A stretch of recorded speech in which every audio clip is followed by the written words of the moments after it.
rule.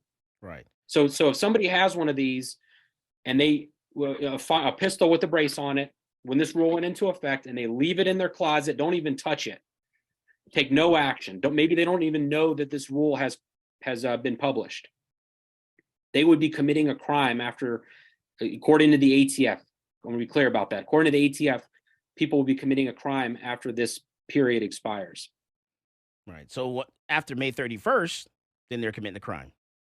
That's right. Yeah. So after there's the 120-day thing, but they said that in about 60 days out, they're going to start looking at hammering people. So And there's so be many that as ways. it, There's so many ways they can find out that you have one. I've told people about the multiple sale transaction, because if you're in a state that borders another country, because you assume that, well, the government, they don't know what guns I have. Yeah, I may have bought one in the gun store, but they don't know because, the gun store is not giving them the information about that particular firearm. That record is staying in the gun store, and the gun store is just a database for law enforcement, and they're not going to get that record unless the gun is stolen and used in a crime.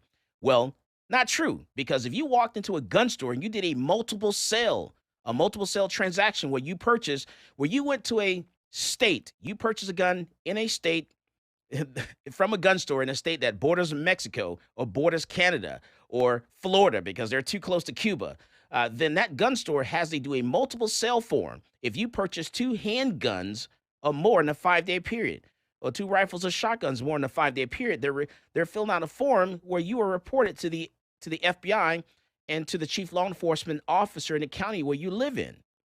So if you did this, and it's on a multiple sale form, they know what you have.